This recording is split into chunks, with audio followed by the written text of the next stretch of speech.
is not very unfamiliar. Everybody and everybody in his own role is trying to work towards it.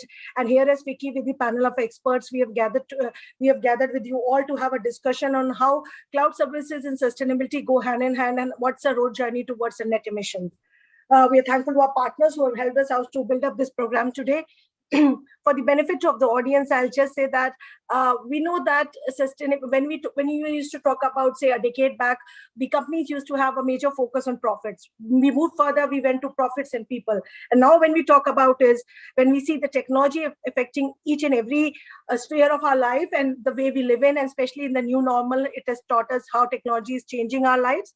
We see that the company's main focus right now doesn't remain only these two, but we have another important pillar added called planet. So now it's profits, people, and the planet, which go hand in hand. And of course, planets come in picture on a bigger way, and I would say it has taken an important role. So there are ways which are being found by the companies across, I would say, the stakeholders to see what can be done so that the balancing effect can be taken care of. And we can actually take care of an important area of discussion where we have seen debates happening on the area of climate crisis. So when we talk about planet and we talk about technology, cloud services come in hand very easy. We understand how the role the cloud play. With a cloud being a shared resource, we can, apart from it being an economical benefits which it drives to the company, there are of course a tremendous benefits which comes towards the energy saving, power saving, as well as the I would say the carbon emissions, so the carbon footprint. So the cloud is one of the services which can really lead and help the companies across the verticals, not limited only to a particular sector, which can be really beneficial. Today, we have had a group of panel who is going to have a really deep diving into these areas with their different areas of expertise and different locations in which they are talking about it. We would, of course, be opening the panel for the audience questions. Also, you are more than happy to post your questions, and my colleague will take it up here.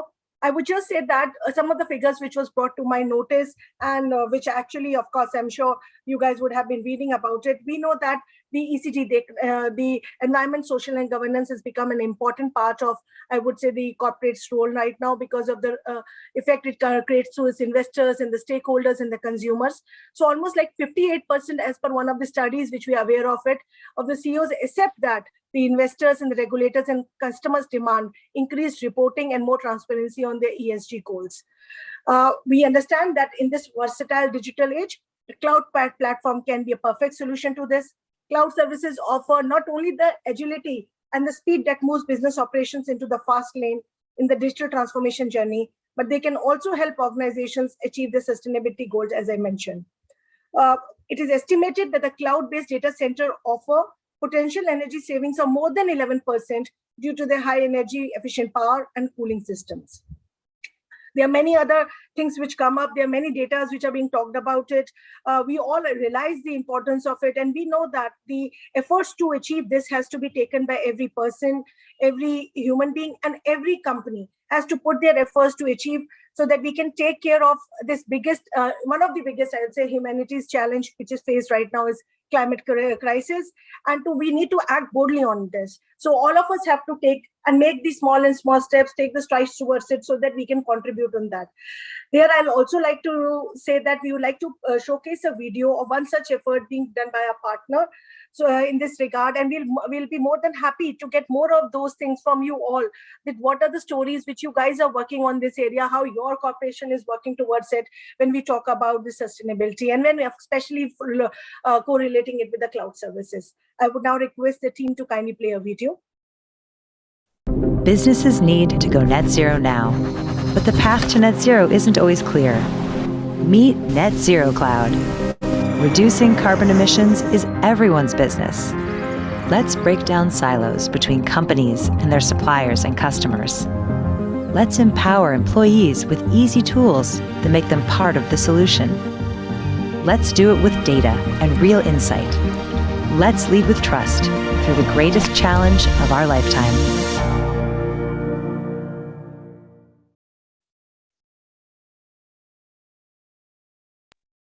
Thank you. With this, we straight away move to our panel. We thank, as I mentioned, we are thankful to all the partners and the associations who have supported us for driving the content for today's session. Ladies and gentlemen, please welcome our experts for today's session. We have Dr. Ken Haig, Head Energy and Environment Policy, Asia Pacific and Japan, Amazon Web Services. Mr. Piyush Saxena, Senior Vice President, SCL Technologies. Mr. Deepak Pargaonkar, Vice President, Salesforce. Ms. Neha Yatim, Executive Director, Asia Cloud Computing Association, ACA. And our session is being moderated by Mr. Nitish Mehrotra, Partner, EY India. Over to you, Nitish, to take forward the proceedings of the session.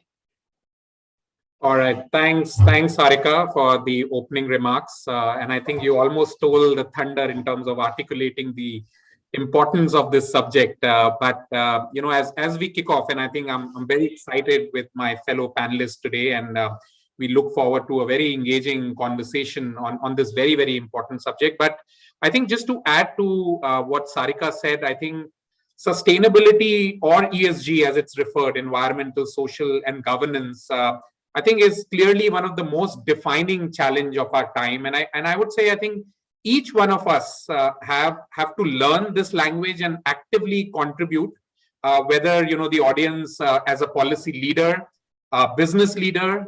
I think we are all investors. We are all consumers at the end of the day, buying goods and services, and we are employees, the organization that we represent. And I would say most importantly, we are the guardians of the future generations. So I think we owe it to them to really, start talking about some of these very challenging subjects, so that we can bring, awareness to the entire globe. I think, and to add to what Sarika said, I think sustainability, just to lay over, has multiple triggers today. I think today, sustainability or ESG is among the top risk and opportunity for the board, among the top 3, irrespective of whichever study, and research that you see. It's clearly a board agenda. I think secondly, money talks, and the money is talking ESG. And some of you may have followed the COP26 that happened in November in Glasgow. I think investors representing $130 trillion with a T, chasing net zero now. So I think that's where the focus on net zero, for all organizations becoming very, very important. And that's why thanks to Vicky for picking up a very important subject as we brainstorm today. I think customers and consumers, organizations are increasingly aware about sustainability, and we've been doing a lot of research, and we are finding, customers and consumers are, heightenedly aware about this subject. And I would say last and not the least, I think the regulations today, from any regulatory aspect, ESG is about performance. So you need to disclose the data, right? It's not about compliance, where compliance was early binary, whether you do it yes or no. But today it's about Nitesh's performance, and how does Nitesh's performance compare to vis-a-vis his peers, locally and in the globe. And I think that's why the importance of data and technology, I think, is very, very critical. And this whole awareness, as I call, from boardroom to classroom, from chairman to watchman, I think needs to have that awareness. So I think to sum up, sustainability is the most pressing challenge of our time. And I would say we urgently need a transformative approach that places humans at the center, deploy technology at speed and innovation at scale. And I think that's where the 2 terms of speed and scale on technology adoption, I think, is very, very critical. And that's where the cloud and sustainability that I'm going to talk about today, or we're going to talk with the group, I think is very, very important. So with that, I'm going to welcome my fellow panelists. We have a great, amazing group representing global organizations, and we're going to just deep dive as more as a conversation in terms of what we are seeing, and linking it to some real life examples that the folks on the call have been working through, and also some of the challenges to really bring it for the audience. So if I may, I'm going to start with Dr. Ken from AWS. So Dr. Ken, if you can share some real life world examples where AWS has leveraged technology to achieve its sustainability goals, I think that'll be great for the group. Sure, thank you. And thanks very much for the opportunity to speak with you all today. So just to quickly introduce myself, Ken Haig, I had our energy and environmental policy work in the Asia Pacific region, including in South Asia. And I am very happy to be here today. Just very quickly to establish what AWS, so I sit on the cloud computing side of Amazon, but as you're probably well aware, Amazon's a very large company with many different businesses within it. We have pledged as a part of the Climate Pledge, which we co-founded in 2019, to reach net zero carbon across Amazon's entire business by 2040. Initially, we were trying to set a high goal for ourselves. If Amazon can do it with all the different complex businesses that we have under one umbrella, then anyone can. And in fact, we've been very heartened to see that over 300 companies have since joined us in making the same pledge to meet net zero carbon ahead of the Paris Agreement targets, 10 years ahead of the Paris Agreement targets. So working towards that, I think one of the first areas to your question about how we're using technology to promote sustainability, to meet that net zero carbon goal, I don't think it's any secret that for data centers, one of the largest sources of our carbon footprint is coming from our energy use. And so we have certainly been working towards, first of all, maximizing energy efficiency where we can, and I'm happy to talk a little bit more about that. And making sure that we don't have to use any energy that we don't have to in the first place, right? The cleanest energy is that which we don't have to use in the first place. So maximizing that efficiency is always a priority for us. But then for any remaining energy use, we've also pledged to reach 100% renewable energy across our operations. When I joined Amazon a little under 2 years ago, it was a 2030 goal to reach that 100% renewable energy target. But we've since upped our ambition. We were trying to be on path to reach this by 2025 at this point, and working very hard towards that goal. So happy to talk about how we're working across those goals to decarbonize our infrastructure. I'll just very quickly point out that another facet of what we did under the Climate Pledge is we established a number of investments. So we're investing billions outside of our own infrastructure to accelerate low carbon innovation in a whole bunch of other spheres as well. A couple of examples. One was an Indian company called Ion Energy, who do a lot of work in the battery space, innovating on battery technology, which we're already incorporating into our 100,000 electric vehicle goal by 2030. But also on the AWS side, one of the things that's been interesting to see, we've invested in a company called Carbon Cure, which has taken the process of manufacturing concrete and sequestering a lot of the emissions that are generated in that process into the concrete itself. So you're essentially using carbon neutral concrete in pouring the foundations of our data centers. And so that's a good example of how we're trying to address our embodied carbon, even as we're tackling the number one priority of our scope 2 emissions from energy use. And last quick point on AWS, a couple of additional investment opportunities. We established a clean energy accelerator to work with startups to accelerate their innovation. Last year. Second round for this program just opened. And so if you have any startups that you know of that are in the energy space, clean energy space that could benefit from this, please send them our way. Also, sustainable cities. This is a new initiative. We have an accelerator for sustainable cities, focusing on mobility and transportation this year. So that's some examples of how we're investing outside of our infrastructure. I'll just very quickly finish on how we are focusing our own infrastructure. I mentioned what we're doing in terms of our scope 3 emissions and embodied carbon, but on energy efficiency, there was actually a report done by 451 Research last year. This is a part of the S&P Global Market Intelligence Group that found that migrating for the average enterprise or public sector organization, if you were to move your IT workloads onto the AWS cloud today, you would see an immediate nearly 80% reduction in your carbon footprint from running those IT workloads. And the main reason for that is coming from energy efficiency. There's a roughly 5 times increase in energy efficiency in moving from on-premises data centers into the AWS cloud. And that was a real rewarding result for us to see because we've really prioritized energy efficiency where we can. One of the surprising examples from that study was actually that 2/3 of that energy efficiency increase is coming from server level efficiencies. I think there's the assumption that for data centers, a lot of the energy use is going towards cooling. And in fact, probably a good amount does. But a lot of the opportunity for energy efficiency increase is actually coming from server level efficiencies. And that can be in things like, we've used our scale to innovate from the chip level up. And so we use now the Graviton 3 processor, most efficient EC2 processor out there on the market today.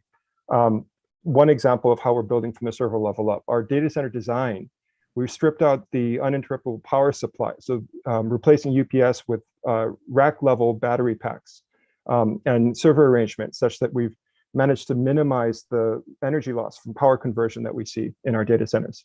And then all the way up to the facility level, using the most efficient cooling methods possible. We've managed to maximize those efficiencies to the tune of nearly 80% carbon footprint reduction moving on to the AWS cloud today. But we're still focused on that remaining part where if we can get to 100% renewable energy in India, then that will certainly help to get to the net zero carbon cloud. And so that's what I'm focused on in a lot of my daily work. We last year, or actually in 2020, joined READY. This is a group put on by CII and WWF India, the Renewable Energy Demand Enhancement Initiative. And so working with other corporates in India to increase the availability and affordability of renewable energy. And we're looking forward to making some progress very soon in the Indian market towards our 100% renewable energy goal as well. Thank you. Let me stop there.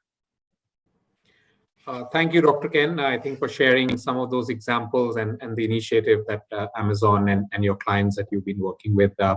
So moving ahead, I'll move to Piyush from HCL. So Piyush, if you can first obviously give us a little bit of a background, and then I think building on to the question that, is cloud environmentally friendly? I think that's a question that all of us wants to understand. So I think maybe some perspective and some light from you will be helpful.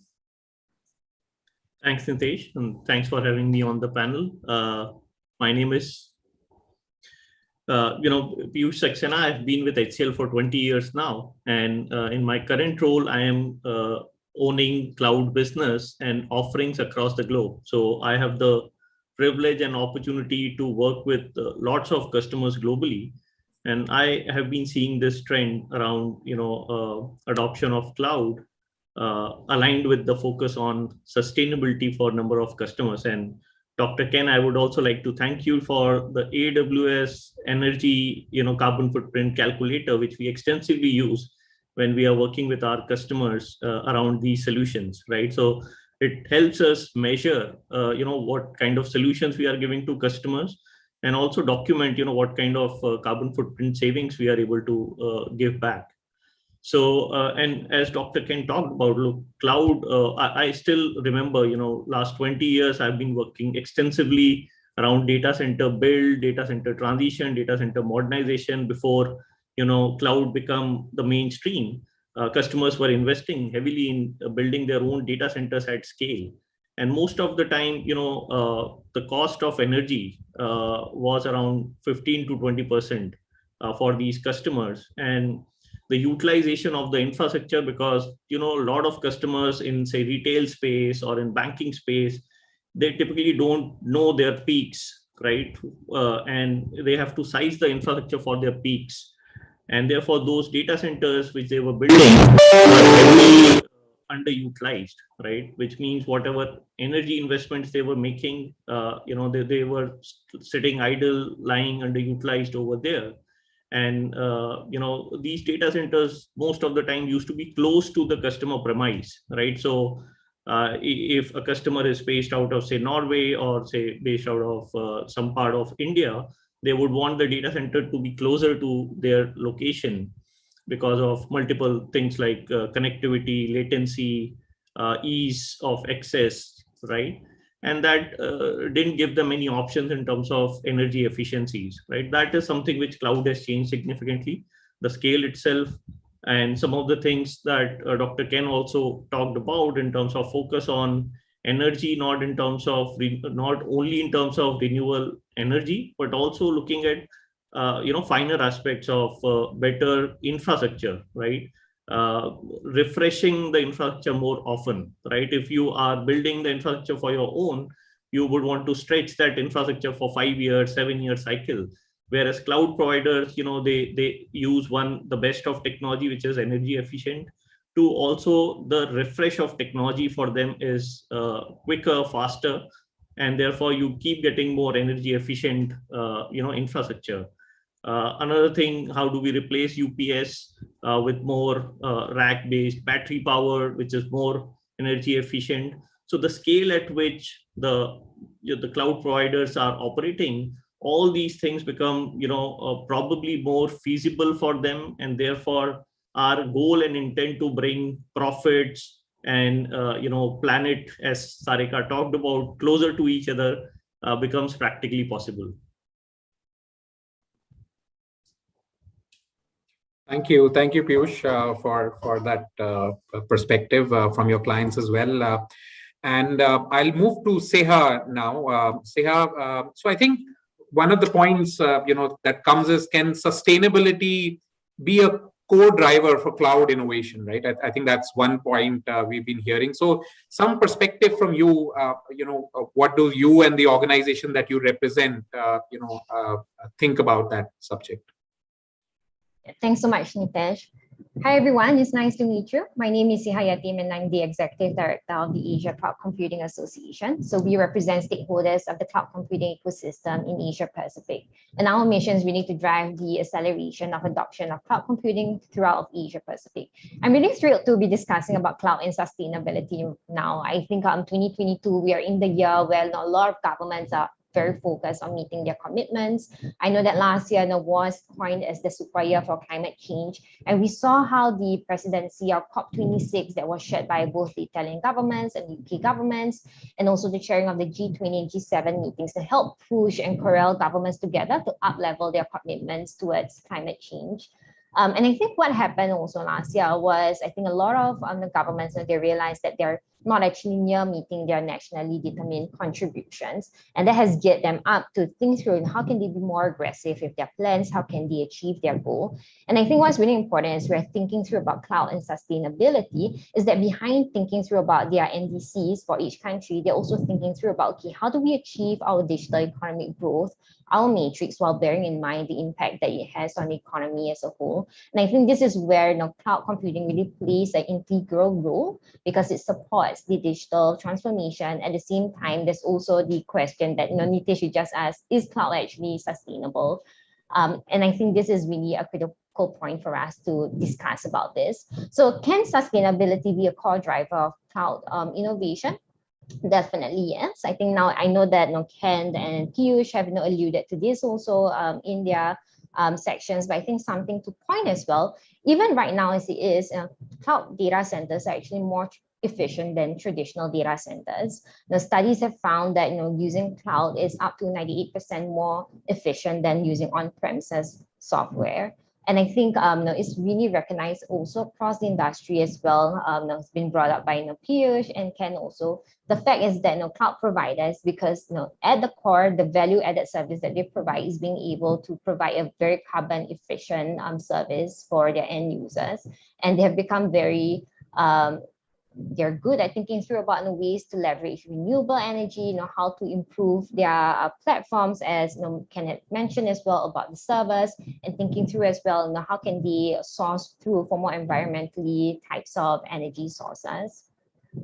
And I think what's more critical is I feel that a lot of cloud companies are becoming a lot more creative also around how do they solve some of the issues. So especially for cloud data centers, for example, that's based in a country like Singapore, where it's like hot, it's humid. Now, how do you then address the issue around the cooling system? And I think it's really great how we've seen, especially in this part of the world, the concept of offshoring floating data centers is being considered. And I think what I would like to see more is a lot of more collaboration between the public and private sector to drive that through. Because oftentimes when there are ideas, but to materialize them, you need incentives. You also need policy environment to be optimal for us to be able to introduce such types of new efficient cloud solutions or data centers that meet the carbon commitments that a lot of companies are looking for out there. Thank you, Seha. So coming to Deepak and Salesforce now. So Deepak, so from a Salesforce perspective, what are the climate priorities and sustainability priorities that you have? I think some perspective and some case studies that Salesforce, I know as a leader, has been doing, I think will be helpful for the group. Thank you very much, Nitesh, and really happy and privileged to be on this esteemed panel. And thank you very much for really great insights from my panelists and fellow speakers. We know that, yes, identity of Salesforce is surely cloud leader. However, it is extremely pleasing to talk about the journey that Salesforce has been on sustainability for over a decade now. When we talk about that journey, what's most important is that what you and other panelists have spoken about, Nitesh, is first of all, the understanding that yes, it is everyone's priority. It is an individual's priority that you earlier said. It's every business's priority. It is every country's priority. Now, when we want to make something a priority at an organizational level, it clearly needs to be part of its values. Salesforce being a value-driven organization, if we look at our core values, which always drive our business decisions, customer success, trust, innovation, equality, and sustainability. So sustainability is one of the core values that we as an organization have. Now, when we talk about this being a core value, it means that it becomes part of evaluation of performance of our senior management. So sustainability becomes an important part of organizational performance. And of course, these core values do drive us as to what we do with our customers, with our ecosystems, with our products, with our solutions. Before I get into the customers or some of the use cases that are being leveraged, I'll talk a little bit about our, essentially the drivers or the parameters which we have been working on our climate action policy. So emission reduction, carbon removal, trillion tree, innovation, education and mobilization, and regulatory aspects. So these are the drivers that we always have been working on. And as of 2021, we are net zero across scope 1, 2, 3 of emissions. Now, when it comes to how some of the customers are using the solution, one of the large system integrators or a solution provider was being challenged by their customers that you be more transparent with your sustainability efforts. And that's where they are leveraging the solution. And I'll be talking a little more about this net zero cloud as a solution subsequently. They're leveraging this solution to accurately report and to make their efforts more transparent. So that's one case. The other is a global payment provider working with its supplier network on their emissions and using net zero cloud for that. And especially the same organization very recently announced a plan that they are getting into even consulting other organizations on their sustainability efforts. One of the interesting things that comes to my mind is the usage by one of the governments, which is the government of South Australia, where recently there was an announcement that they will be using this technology from Salesforce to work on their sustainability efforts. Now, as a government, they will be working with multiple stakeholders, its own, as well as the stakeholders, which is the citizens, as well as the businesses. Now, all of these ecosystem players working together towards reporting and analyzing their sustainability efforts. Now, these are some of the use cases, Nitesh, that the customers are using with the help of the technology. Now, I'll be talking about that a little later, but just to summarize, at an organizational level, it is one of the core values. It becomes the measurement criteria or parameter for the senior management, has been on the job after identification of importance of sustainability over a period of last decade, net zero as of 2021. And of course, building the solution and providing it to the customers also. So that's a little bit about what we as an organization are doing and also working with the ecosystem. Thank you, Deepak, for that perspective. Moving on and moving back to Dr. Ken. So, Dr. Ken, I think what, according to you, I think for people representing businesses and organizations are the key challenges when they look at sustainability, and how can the overall theme of technology can help provide solutions? So maybe some perspective, some global perspective from you will be very helpful. Yeah, thank you. And I really appreciate the point that Deepak just made about helping customers achieve sustainability in their businesses. This has been a really eye-opening experience for me. All of the work that we're doing to decarbonize our infrastructure, while very important, there was a study that came out from the IEA last year that found that all of the work that's being done by cloud providers like AWS to decarbonize our infrastructure does matter, right? In the scale that we're using to purchase renewable energy and create markets for renewable energy. All of that's important, but there's exponentially greater decarbonization value from using the cloud to decarbonize operations across a whole variety of industries. And I think, helping customers track their carbon footprint on the AWS cloud, I appreciate Piyush calling that out. Like, that's a really important function we can provide. But the fact is, for most of our customers, their scope 3 emissions from use of the cloud is going to be a very small percentage of their overall energy use, of overall carbon footprint, rather. And so what we can do as cloud providers is to provide the tools for them to drive deeper decarbonization and more sustainable outcomes in their businesses. When we released the 451 research report that I mentioned earlier in India last year, I was made familiar with a really interesting example of this, a company called We Got Utility Solutions. And this is India's first IoT-based water management platform. They have a mobile app, smart water meters, and they've built this entirely on AWS.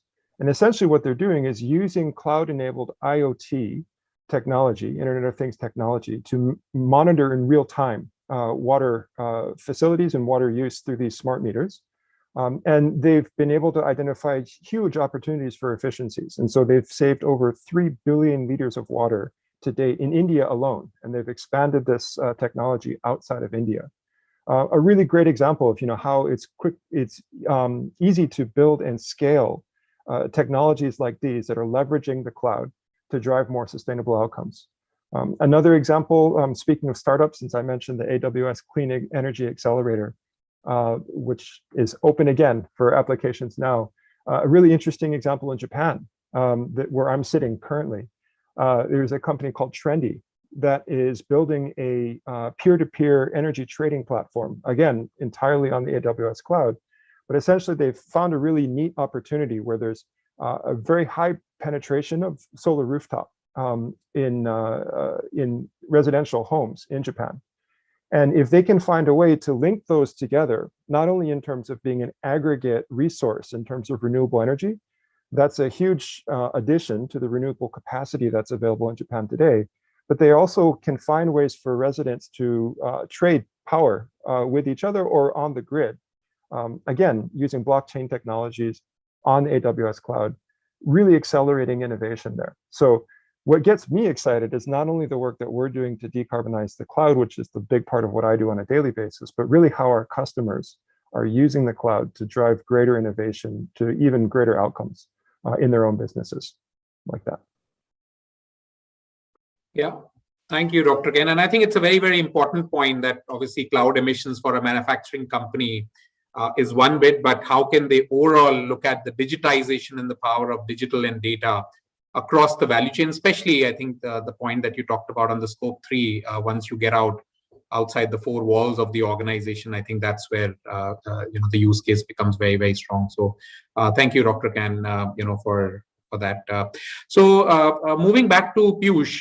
So Piyush, I think you talked about the customers obviously engaging on cloud and obviously adopting. But as you look at these stories and as you manage that business, what are some of the top 3 business reasons in terms of why organizations you think are moving to cloud, and also I think some perspective that organizations which are on the fence, how should they look at a strong business case to really start adopting cloud technologies? Yeah, interesting question. And Dr. Ken also talked about some of the customers who are adopting cloud for specific use cases. Now, when we are engaging with our customers globally, I think it's very important before we start talking about sustainability initiatives to understand the business drivers and to understand because for every organization today, they need to earn revenues and make profits, right? So while sustainability is one key parameter, profitability is another one for them, and therefore important to understand the business reasons for cloud adoption, right? And most of the customers, I think, especially post COVID, time to market has become extremely critical for them. Simple things like know your customer, right? KYC rollout for a banking customer during the COVID times was such a critical, business initiative, and a lot of customers utilized, cloud technology to, fasten that entire process. Right. Some of the other examples, retail customers, we work very closely with the global pizza chain. And, although their main business is to, deliver pizzas, but when we discuss with them, 70% of the business impact is because of the digital experience they are able to give to their end customer, right? So how do we help them improve the digital experience for their customers using cloud technologies is the business driver, right? That we need to understand.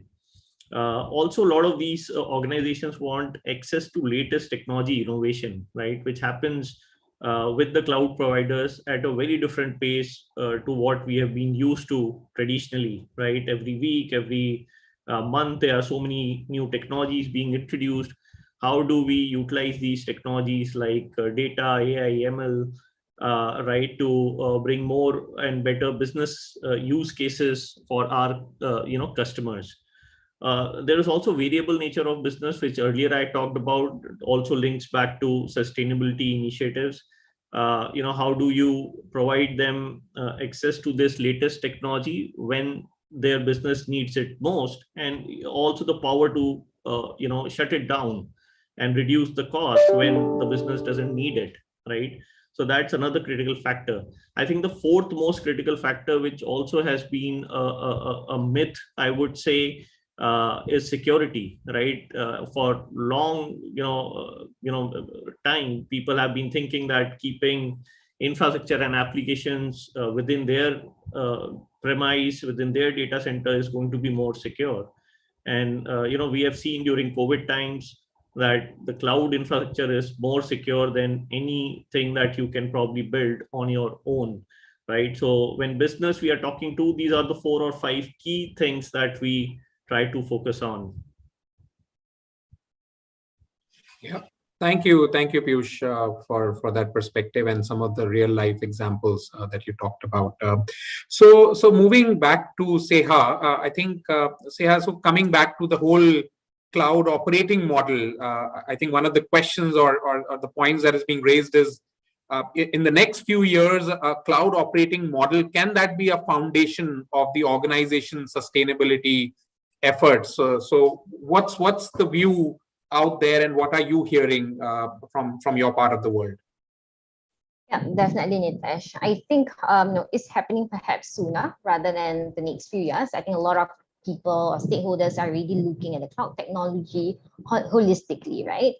There's a big role that cloud can play. And it's not just about the energy consumption efficiency that we've talked through. There's also other areas to think about. Now, a couple of things. I think companies overall, they do want to ride on these digital opportunities. They want to make sure that they drive profits. On the other hand, I think Nitesh have also spoken about ESG performance. They also want to make sure that they have that component patted down to, that they also demonstrate the social impact they have on consumers, on their end users also. And if we talk through about the concept of sustainability, there's a couple of ways to do it, right? It's either you become more efficient at what you do, and sometimes when we're talking about the infrastructure that you need to in order to manage data capacity, when there's peak demands and all that, unfortunately, always usually means you have to make sure there is capacity to prepare for that peak demand, even though that peak demands maybe happens once or twice in a year.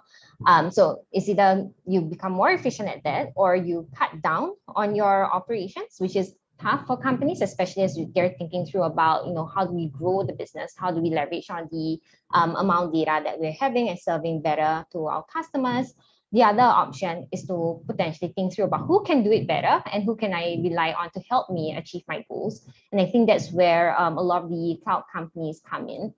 So I think we've talked through also, I think with the other speakers on this panel, so they've talked through about the access to renewables. I think a lot of the larger cloud companies will have access to that, and that makes it a lot easier for companies that are just starting, especially for SMEs, to leverage on that capacity to meet their carbon goals. On our front, I think a lot of our members, they are also have been at the forefront of promoting sustainability standards for data centers globally, such as committing to the EU Climate Neutral Data Center Pact, really putting forward a couple of key commitments to drive their carbon goals. And I think these are very easy ways for smaller companies to be able to achieve their goals with very minimal investments. And of course, I think we brought up about the flexibility that cloud technology provides, and that is probably why a lot of companies are interested in thinking through about how do they use the cloud operating model to drive sustainability within their company itself. But on the other hand, I think if you use another lens, we've been talking about energy consumption a lot, but there's also the cloud-based types of technologies that give organization access to data analytics, machine learnings that really help them monitor the energy use for buildings, urban environments, even their manufacturing facilities. So, identifying what processes can they perhaps remove, what processes can they improve, what are the ways, for example, for them to control the waste, or think through about circularity, or even thinking through about what are the maintenance needs for the different machines they have within their manufacturing facilities, such that they operate at an optimal level with minimal downtime. So that's a couple of ways to think through, and a lot of stakeholders are really thinking through that about ways they can capitalize on cloud to help them achieve that. But I think, Nitesh, I also wanted to highlight a couple of things. I do wish that the private and the public sector can work together very closely. There was a recent survey done by Access Partnership, which is a global policy consulting firm. And one of the things they found through the survey they put together is that policymakers are struggling to identify really what's a reasonable demand on data centers in terms of emission targets and overall energy consumption. And I think this is where one of the areas where the public sector could work very closely with the private sector to understand what's their needs, what's feasible and what's not. And another area that I'm really keen to see more is financial incentives to really encourage data centers to invest in energy efficient initiatives and also R&D. And we've seen this in markets like Singapore, Japan, where the governments have provided discounts on fixed capital expenditures or subsidies for building costs for those projects that work towards net zero carbon emissions types of approaches. And of course, last but not least, I think working together to help SMEs think through about how they can leverage some of these green cloud solutions. So for a lot of the SMEs, they're interested. They right now, after the COVID-19 pandemic, I think a lot of them have pivoted. They've realized really the value of moving to the cloud. But we're now trying to move them to the next level, how they think about leveraging green cloud solutions. And that's where I feel a lot of capacity building, they could benefit from capacity building, also benefit from incentives and financial support for them to be able to do that as well and participate in this net zero goal. Yeah, thank you, Seya. I think very, very important. And I think the point that you mentioned on public, private, and also the focus on MSMEs, I think is very, very critical. So thank you. So moving back to Deepak and Salesforce. So Deepak, I know you touched upon the net zero cloud. What is net zero cloud? And I would say importantly for the audience, how can it help organization achieve or support their net zero ambition? So if you can throw some light, that'll be great. No, sure, Nitesh. And again, excellent conversation.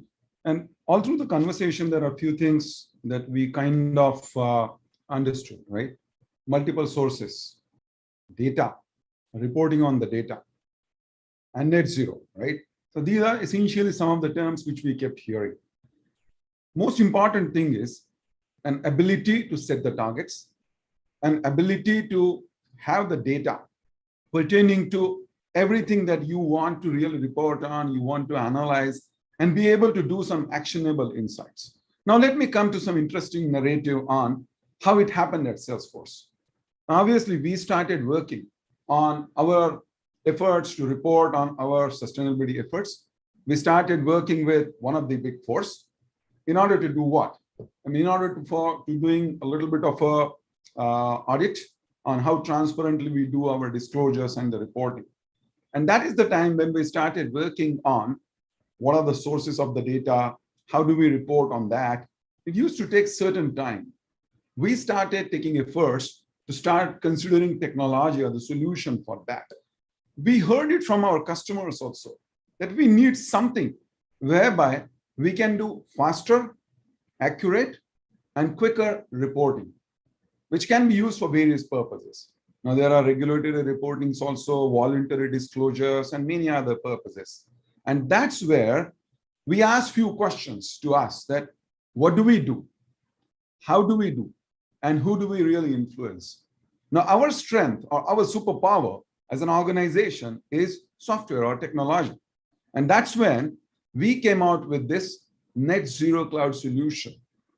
And that solution, what it does, so it now provides one-stop shop for the customers for calculating and reporting on their carbon emissions.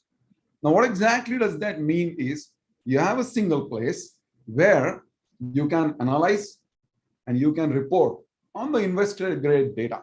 Now, that is essential for either your third-party audits, financial filings, or as I earlier mentioned, for voluntary climate or voluntary disclosures, right? So what do you need to do as an organization? You need to have an ability to do easy reporting, your stakeholder transparency, executive dashboards, and at an organizational level, when you are working on your multi-year plans, to do some bit of a scenario planning also. All of these abilities are provided to the customers, also Salesforce included in that, with the help of this net zero cloud. So that is what, Nitesh, the net zero cloud offers. So net zero cloud is a solution which provides an ability for the organizations to kind of accelerate their sustainability efforts by getting an appropriate solution which allows them to do faster reporting, more accurate reporting, actionable insights, and then work on what are the actionables that organizations really want to do. I heard all the speakers talking about, some spoke about emissions from the data centers, the travel, and various other things. There are multiple sources. The data resides at multiple sources. We need a place where it can come together, ability to create some reports on that, and based on that, take some actionables on that. And that's what Net Zero Cloud actually provides. And using that capability, Nitesh, I spoke about a few of the examples earlier. So this is the capability that the customers are using to drive their sustainability efforts through this actionable intelligence. So that's a little bit of a brief on Net Zero Cloud. Thank you, Deepak, for sharing that perspective. So I think I'm also looking at some of the questions that are coming in. I think a lot of questions from our audience, and I think that's always great to see. So one of the questions, and I'll open it to all the panelists, whoever wants to take, as we say, all clouds are not created equal. And one of the question is on the governance and compliance of a public cloud. So if anyone wants to share some examples, or what are the ways that clients should be thinking about, this public cloud question? I can take that. In fact, a very key question when we are engaging with our customers, because most of the customers, they have migrated a lot of their workloads, applications to cloud, and probably, cloud governance has largely been an afterthought for a lot of these customers. Right, and when we are engaging with these customers, this question always comes up. In fact, when we are discussing with our teams, this is what we recommend, that you go and have a discussion. One very interesting example, I remember I was talking to one of these manufacturing customers based out of Europe, and their entire cloud journey, has been taken by their respective business units. Right. And when I talked about that, who is controlling the security of your applications across cloud, right, the answer from the IT team was that, it is taken care by the individual business units and application teams. And when we went back to these business unit application teams, they stated that security is something to be taken care by a central team, right? So there was such a big gap in terms of governing the security architecture and security compliances across cloud, right? And that therefore we recommend our customers to have a very strong cloud council to have a very clear view in terms of cloud governance, be it the monitoring aspects, how do you monitor critical workloads, critical parameters, how you secure cloud, how do you bring in more cost transparency, things like FinOps, cloud cost governance, and something which we earlier talked about in terms of actionable insights, right? How do you analyze the data and bring in actionable insights? And one more critical point around governance is automation, right? How do you bring in and utilize more automation to have a consistent cloud governance in place? So those are some of the things which we are recommending to our customers. Okay, thank you, Piyush. Anyone else has any other perspective before we move to the next one? Yeah, I just wanted to chime in, Nitesh. I think Piyush brought up a very good point, and I just want to bring out how important it is to have the buy-in from the different stakeholders within a company itself in order to drive that cloud governance. So I know Piyush talked about security teams working in silos. I think it's super important to also have the founders, also the C-suite management, to be involved in that discussion, so they completely understand what types of risk management tactics they need to bring in, and also why it's important for them to leverage on public cloud, so that there's a holistic top-down approach towards governance. And I think that's really important. And sometimes thinking through data classification, what types of data can be hosted on cloud, I think that's really useful, because I think the most time there's a misconception that a lot of data can't be stored on cloud because of the sensitivity of the data. But research has shown that for most data, the types of data that are critical, sensitive, constitutes a small percentage. And for the most of the types of data, it can be hosted on public cloud as long as there's controls around it. And I feel that that's the discussion that is worth having, including the C-suite people, including your regional managers, just so that everyone within a company is on the same page. Yeah, no, very, very important, Sneha. Thank you for adding that. All right, I'll move on. I think the other question I think that's coming is that and I think that's the topic, the subject of our conversation today on net zero. And the question is that, for a company which is in manufacturing and services, not essentially in selling or mining data, how can cloud really accelerate their net zero? And is that, in terms of the impact and the significance, how can it accelerate? So that's one question. I don't know if anyone want to take that ultimately how it's accelerating our net zero journey. I can take a stab at that, Nitesh. Yeah. And that essentially, I think, is the next part of the discussion that I had on that net zero cloud. And the question is very relevant. The organization essentially is not in the business of building the technology to support the net zero initiatives, but they really want to do that because it is everyone's responsibility. And that is where the solutions like net zero, and I essentially do not want to go very specific on Salesforce's net zero cloud, but yes, since we are talking about cloud, and what is the need? The need is to manage the data coming in from multiple sources. Say organization is into whatever vertical, but they need to capture the data from multiple sources, consolidate it at a place, and then work on what is the data that they want to call out of that. What's the actionable insight? And that's where essentially those organizations can leverage the capabilities provided by the solution providers, but they can continue to focus on setting their targets, identifying what do they really want to do within the organization, with their supplier network, as well as with their customers. Think about their blueprints, start working on their plan, leverage what is readily available to work on the reporting part. That is the technology element of that. And I think that can really accelerate. And this is what we were talking about. Our own experience was that we used to take several months to even consolidate the data, report on the data. However, with the right technology, that has come down to weeks. And as the regulations also start becoming clearer on this, there will be specific need for the reporting, along with the efforts that you are doing on your voluntary disclosures and your own efforts. And that's when having that structured approach is going to be important, and the solutions can help on that. That's the way I would say that focus on your outcomes, your initiatives, leverage what is available as a technology. Okay, thank you, Deepak. Yeah, So yeah, Mike, Dr. Ken. Yeah. quickly add an example. So Deepak's done a great job, I think, of highlighting how companies can consolidate data on their carbon footprint, create it report ready, right? There's some good examples of going beyond your own the carbon footprint reporting, but driving decarbonization in your business.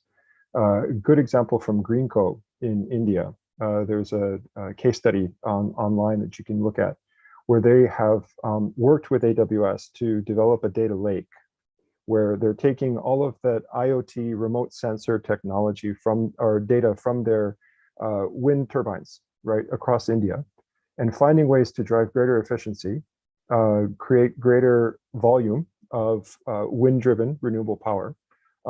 And all of this, again, is decreasing costs, increasing efficiencies, and all enabled by the cloud and their ability to drive scalable solutions using IoT, using machine learning, and using the data pooling opportunities that are available on the cloud.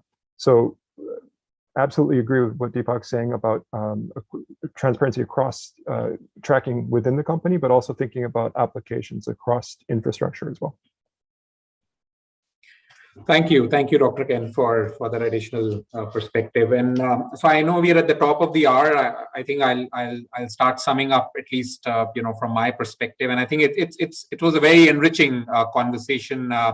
Having multiple perspective, and also I think a lot of real life client examples, and companies examples that came in, because I think that's very, very important. And as we say in sustainability world, I think collaborating and learning from each other, I think, is very, very critical, because it's for most of us a mission driven cause, to really drive change. The other thing that I'll say is, obviously, I think some of the aspects on how we could accelerate our net zero emissions and our ambitions, I think is great. And I think the sharing economy and the sharing construct that cloud offers, I think, as we talked about initially, and the speed and scale, I think, that cloud offers, I think, is certainly a great area for all of us to continuously leverage. And I would say, more importantly, look at the overall digital technologies. And I think some of my fellow panelists talked about the importance of data and more real-time single version of truth reporting, because I think that's what we need overall, just like we have in financial reporting, where I'm able to generate our cash flows and our balance sheet at a click of a button with a single version of truth. I think that's what the real power that we need, to drive, I would say, meaningful change on the ground. So I want to thank all the fellow panelists for great insights from my perspective, and I'll hand it back to Sarika for her closing comments and a vote of thanks. Thank you, Nitesh. Thank you for, I would say, the moderating the session and closing back on time. It's 1:02 as of now for my IST time. So thank you, Nitesh, for moderating, and thank you, panelists, for sharing your views. We could hear the diversity and the things we've been covered up. I'm sure we touched upon the topics in the time which was allotted. So of course, this is a subject which requires, I would say, long discussions, and more than that, stronger actions, which is supposed to be taken forward in this area. We've heard the companies talking about few areas, how this is being dealt up, talking about some case studies being mentioned out here. And of course, we can see the audience. My team has just informed there are more than 200 participants rather who have joined now online. So you could see the enthusiasm with the questions coming in. We can just do the justice to few questions as of now. For the audience who have another, the questions which we couldn't take up during the live session, please feel free to write to us. My team will coordinate, and we will work with the panelists to get back to you for the the answers in that case. But we could see I would say the importance of the subject, which is being realized by, apart from the panel, the audience, and the kind of steps which needs to be taken it forward. Like Nitesh and like everybody, you did all mention that we talked about the ESG and we talked about various, be it the compliance of the data and various applications, how needs to be done. More important is, of course, now to come out also with the innovative ways of using digital technologies, how the innovative ways could be there so that we can accelerate the journey towards net zero emissions. And for that, I'm sure with the help of different stakeholders, we as FICCI, we provide that platform where we work with the industry as well as the different stakeholders, be it the government or the other, any other, to work on this area with all of you for this direction. So we are more than happy to work on the next steps towards after the discussion. Please feel free to share your suggestions. Audience also, please give us your feedback in terms of anything else you want FICCI to take it further with respect to this session. We'll be happy to get back to you on that part. With this, I officially like to close this session. Thank you, panelists, Mr. Piyush Gupta, Dr. Kane, Ms. Neha, and Mr. Deepak, along with our moderator, Mr. Nitish, for joining us today and for sharing your perspective. We'll reconnect it and we'll come back to you with the second line of discussions which needs to be taken forward. I'd like to acknowledge the support received from our partner Salesforce for this session. So thank you all, and we look forward to take the journey to the next step with the support of all of you. Thank you. Thank you, everyone. Thank you. Thank you, everyone. Thanks a lot. Bye-bye. Thank you.